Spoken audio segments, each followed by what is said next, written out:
Mamaya tingnan natin kung makakamagkano tayo. Basta sa tubig siyang charge. So, tinotal ko lahat to.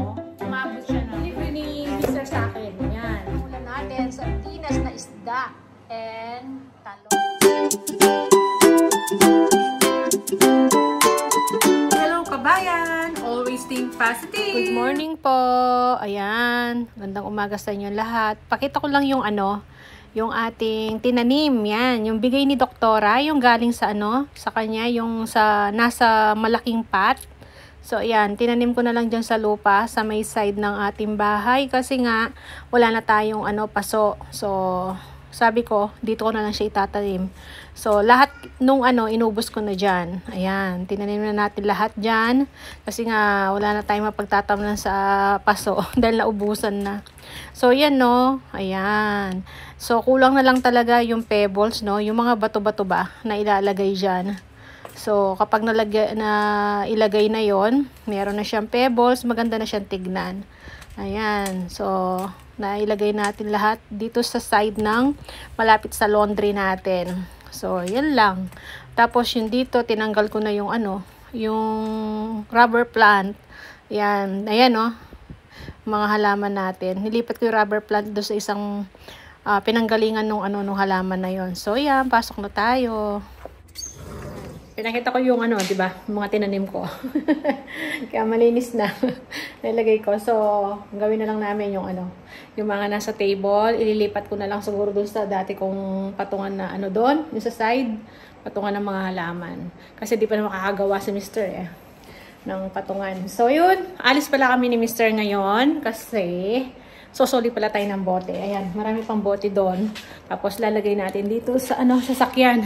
Papakita ko sa inyo yung mga bote mamaya doon. Tapos ang gagawin natin, i-challenge natin yung ating napagbentahan na bote. Challenge tayo ngayon. Kung magkano yung mabebentahan natin, kikitain natin doon sa mga ibebenta nating bote. I-grocery natin. Tingnan natin kung anong mabibili natin doon. Sabihin na natin kung makaabot tayo ng $20. Tingnan natin kung anong mabibili natin sa $20.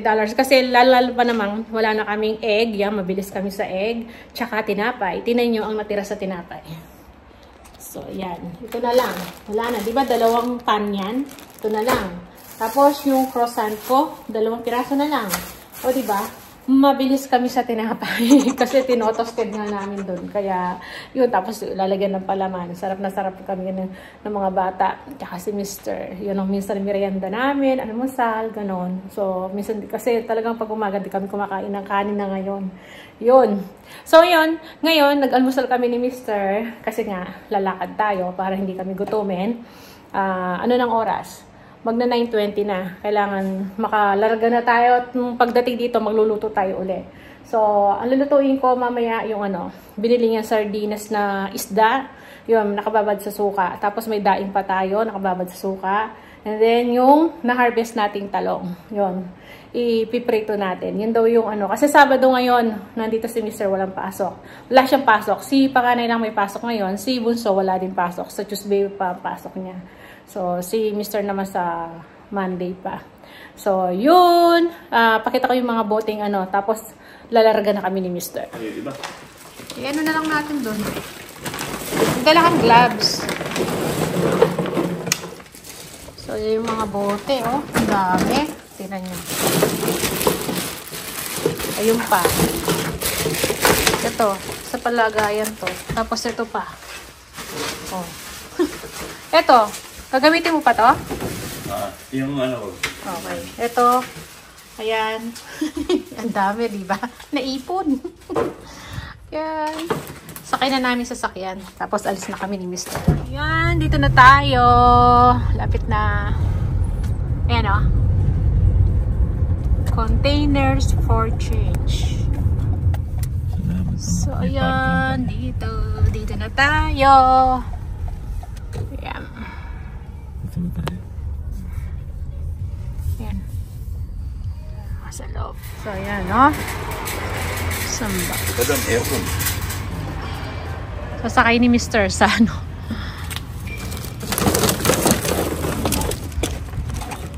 Wala.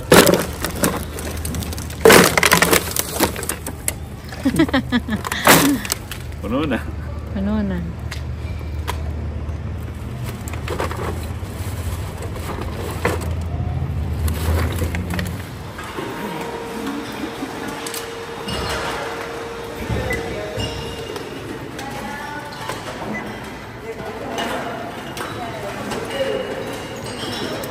Isa mo na. Nakaano na.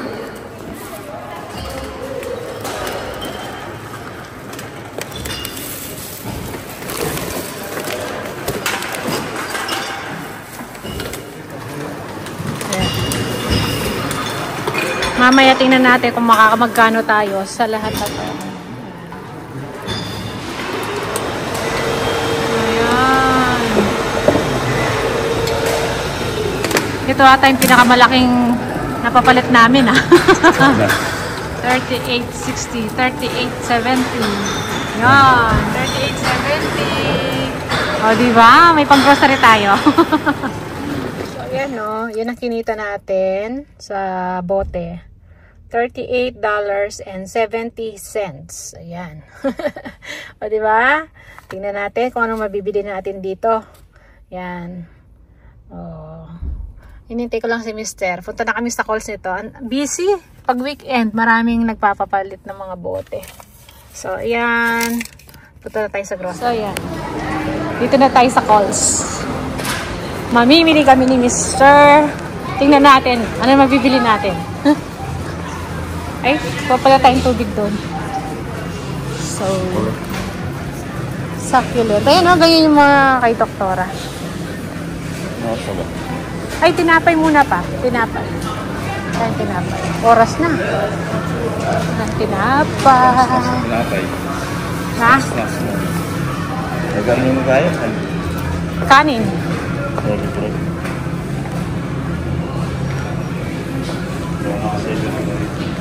36. So, ito, tinapay pa. So, yan. Bili tayo ng tinapay. Sigang na hipon. Tsaka... Ayan. Bili tayo ng tinapay. Pwede na yan. So, yan. Isa lang. Dalawa. Hindi. Wala kayo isa. May green. Donut. 6 jam.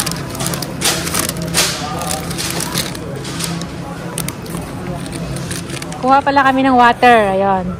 Kasi, nag-share si Bunso. Nagbigay ng pambili ng water. So, siya ang sasagot nito. $20. Dalawa. Dalawang tubig. $10. $50. So, $25.50 na. Yan. Uy, $5. Naka-sale. Kuha ng tatlo. $15.50. So, 30 plus na. Wow. Wala siyang tatlo ng egg. So, bayad na kami ni Mr.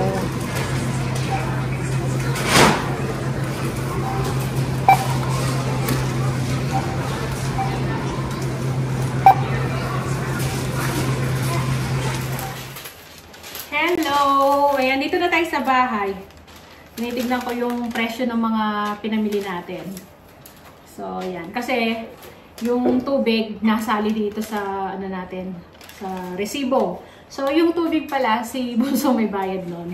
Nagbigay siya ng $20 sa akin nung isang araw pa. Kasi, sabi ko, bibili ako ng tubig nga. Tapos sabi niya, oo. Kasi, basta sa tubig, siya ang charge. Siya magbibigay ng $20. Nag-transfer siya sa akin ng isang araw pa eh. Ngayon lang ako bumili ng tubig. Ngayon lang kami nakaalis ni Mr. So, yun. Separate yung tubig. So, ito lang yung mga nabili natin dun sa, kinita natin dun sa pinagbentahan nating bote. So, ito. Yung aking juice. Buko juice. Magkano siya? Coconut water. $5.50. Dalawa na. Nakasale eh. No pa? $2.75 each. Ayan. Tapos, itong donuts. Ingay ni Mr. no? Kasi magluluto yan eh. Itong ating anong tawag dito? Jam. Donut pack. Jam. Mini jam donut pack. $3.60 naman siya. Ayan. Tapos, ito. Kumuha ko ulit nito. Ilalagay namin kasi sa hot pot namin. $7.50 naman siya. $7.50. Tapos, syempre, yung sabi ko nga, itlog, na-tsempohan namin, naka-sale. Bawat isa $5. Isang tray. So, $15 to. Tatlo. Yan. Tapos, yung tinapay, $3.50 to. Mas mura to. Tapos, ito yung $4.40. So, tinotal ko lahat to, umabot siya ng $39.50. Ang kinita natin sa bote, $38.70. So, abonado tayo ng 80 cents. Hindi na masama, di ba? At least, yung kinita natin sa bote, ayan, ito yung mga nabili natin. Kasi kailangan ko talaga itlog tsaka tinapay. So, additional na lang to. Itong tubig, yung aking buko juice, tapos kay Bunso, tsaka ito. Yan, o diba? Yun ang challenge natin. At least, umabot ng 30 plus yung atin sa bote. Ayan pa yung ito na yung nabilhan na grocery natin. Galing din sa bote, diba? Kasi pumapasok sa bangko ko yun yung kinita natin sa bote. Kaya yan, binilhan na natin. Tapos may papakita pala ako sa inyo. Yan. Mga grocery ni Mr. Thank you! Ito, binilhan niya ako. Ito, papakita ko sa inyo.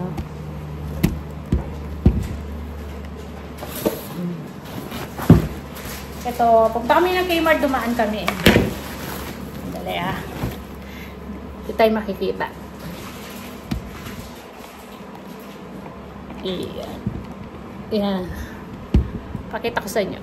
Ito. Ayan, maliwanag dito. So, ito, tingnan nyo. Hindi ko lang kumuha si Mr. nito kasi nagkahiwalay kami. Ako, naghahanap ako ng tsinelas ko. Tapos, nung magbabayad na, nakita kami doon sa counter. May bit-bit siya ng ganito. Kaya sabi ko, ano yan, kako? Nasira na kasi yung ganito ko. Yung dati kong ring light. Ngayon, hindi ko na ginagamit yun dahil nga nasira dito, Mura lang naman daw to Clearance. Na-clearance to? O yun pala naka-clearance, kaya pala binili niya. Tapos bumili siya ng towel ni Bunso. Yan. Pamalit mo sa towel ni Bunso doon. Tapos may naka-sale siyang nabili. Clearance din to. Ayan Kay Mr. to. Ito pa dalawa yung binili niya. Ayan. Bumili siya ng t-shirt niya, naka-clearance. Tapos ito, mga binili niya. Ayan. Ito pa, binili niya to. Tapos, ako ang binili ko, ito. Binili ko to. Nakita ko siya cute Ayan. Ipang flower base tayo. Tapos, ito yung hinahanap ko talaga sa sa aking, doon sa Kmart. Tsinelas. Kasi nasira yung tsinelas ko. So, dahil magwi-winter na, yan. Tamang-tama to. Ito yung sa akin. Tapos ito, nakita ko rin to. Yan, mura lang, $3. So, yun yung mga nilibre ni Mr. sa akin. Ayan. Diba? So, yun lang yung mga nabili namin sa Kmart. Ayan. So, yun lang po yung vlog natin ngayon.